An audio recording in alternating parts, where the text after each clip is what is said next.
G'day guys, here's a quick video to show you how I set up my aircraft controls in Enlisted and why I think changing the default controls can make a big difference to your flying. I'll show you how I set up my keyboard and mouse controls, but I'll also talk about how I would apply the same ideas to console controllers. Before I jump into the settings, I want to quickly show you why I changed my controls in the first place. Here's an older clip from about 4 months after I first started playing Enlisted, and I'm flying a Fiat against a Tempest. I'm using the default air controls, and you can see the problem pretty clearly.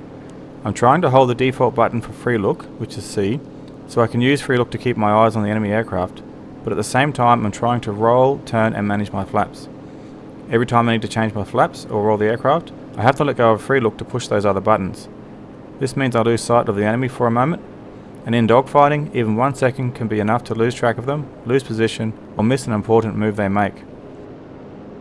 Now compare that to a more recent clip which I took this week, where I was also in my Fiat and taking on a Tempest. I've made the changes from the default settings and I've optimised my controls. You can see that I'm flying a lot more smoothly now. I can keep looking at the Tempest for the whole duration of the fight, and I still have full control of the aircraft, and I'm rolling and changing flaps without having to look away.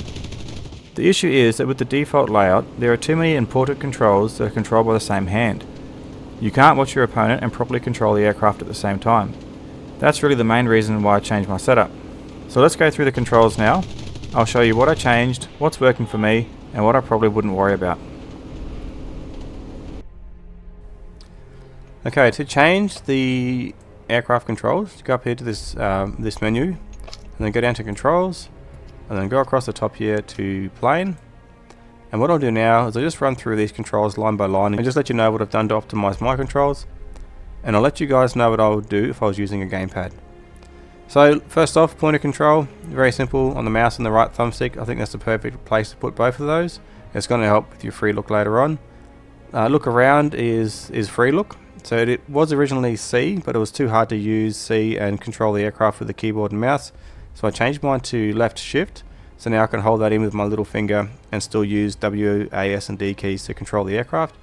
For the console guys, you've got press down the left thumbstick and look around with the right thumbstick. I'd actually change this to a bumper. The reason being is you want to be able to control your aircraft with the left thumb. You don't want to be pushing it in and trying to look around with this one. You want to push it in on the bumper, use your left thumb to steer your aircraft and your right thumbstick to look around. And I think doing that's going to make a massive difference to your dogfighting.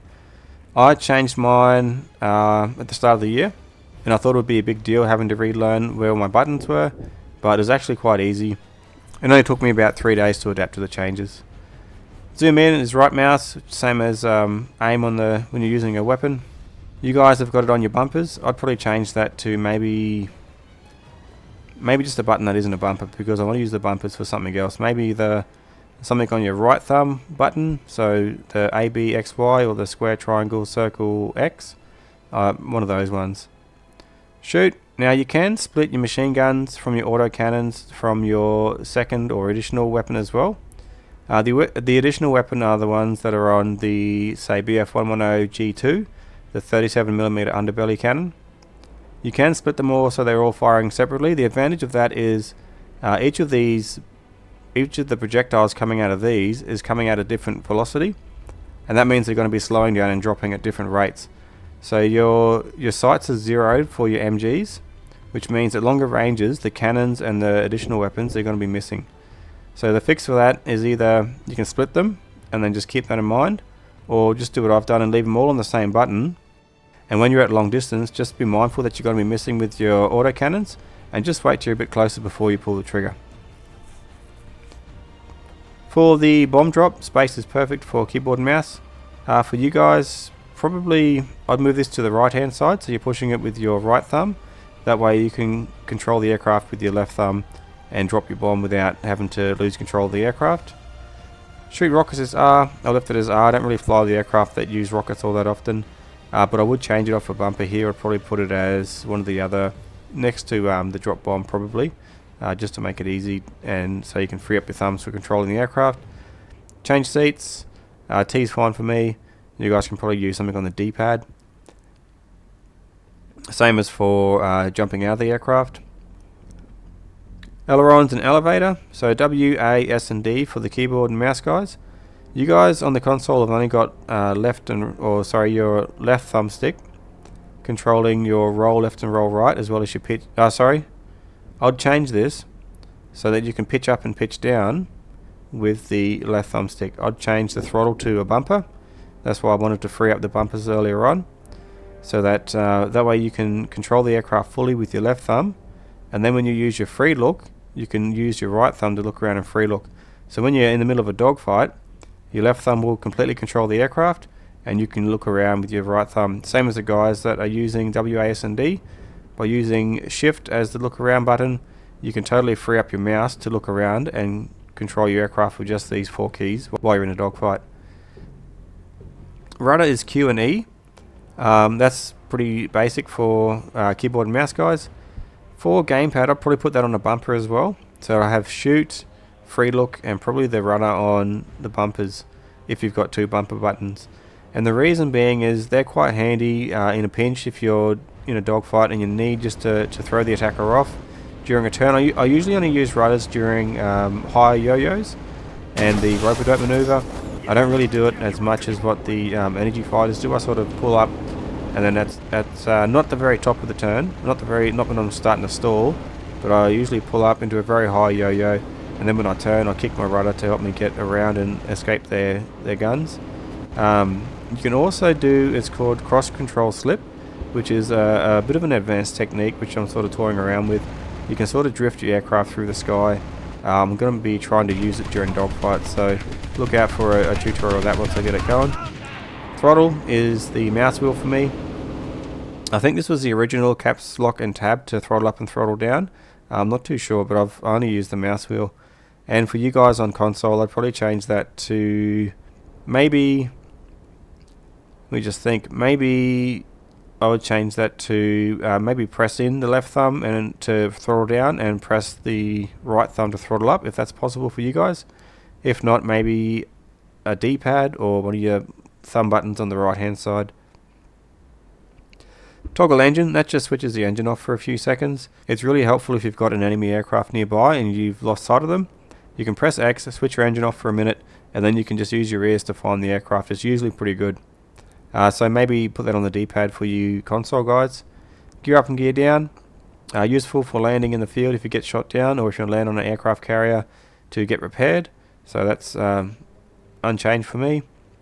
Now extend flaps was 1 and 2, and it was really hard to change flaps during a dogfight if you're using your fingers on W, A, S and D to control the aircraft. So I've changed mine to mouse button 4 and 5, which are the 2 buttons that are controlled by my thumb on the mouse.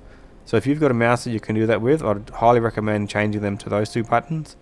If you don't, you can get a pretty budget mouse that will have multiple buttons that you could assign those to.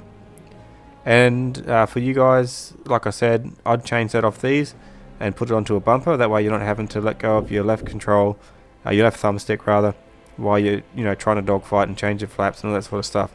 It's going to be a lot easier if you've got that somewhere easy like the bumpers.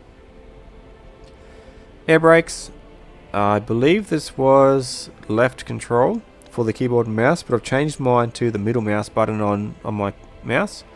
I can't hold shift and let go and press toggle the airbrakes with my little finger. I'd rather hold on my free look, and then it's just a lot better not losing sight of my opponent during a dogfight to press the air brakes. Not many aircraft have air brakes anyways, and the only time I use them is during a dogfight to try and force that overshoot. So for you guys on the gamepad, I'd probably change this so you're not holding it. You just want to be able to press it and toggle it on and off. That way you're freeing up your right thumb to look around if you need to. There are a heap of other controls here. Things like changing your pitch, changing your feathering your props, that sort of stuff. That's all sort of really fine control stuff. Usually useful for stimulations. Not really useful in Enlisted because it's sort of auto-tuned our prop and our trim and that sort of stuff. I would not bother with these at all. You probably could assign them if you're wanting to try and control your aircraft after you've taken a bit of damage and there's a bit of roll in it, or it's sort of heavy on one side. You might be able to fix up some of that, but I really don't know if you're going to be able to get enough control out of these to account for damage to your aircraft, so I just leave them all. Enlisted have probably got this here so they can use it later on if they wanted to do simulation aircraft battles or something, so don't worry about them. Brakes for when you land in a field, not really useful for an aircraft carrier. I don't really use them, but there they are. You guys on the gamepad can assign them if you like. And the gunner aim is the same as your pointer, so that's all basic there as well, guys. And that's it for this video, guys. I do have a few more videos planned, like how to set up your pilots, what perks to use and how you can get extra perks, as well as some reviews on the different aircraft for different BRs for all the nations. So make sure you stick around for those. Don't forget to like and subscribe if you like this video, and drop me a comment if there's something that you'd like to see. Thanks for watching, guys, and I'll see you in the next one.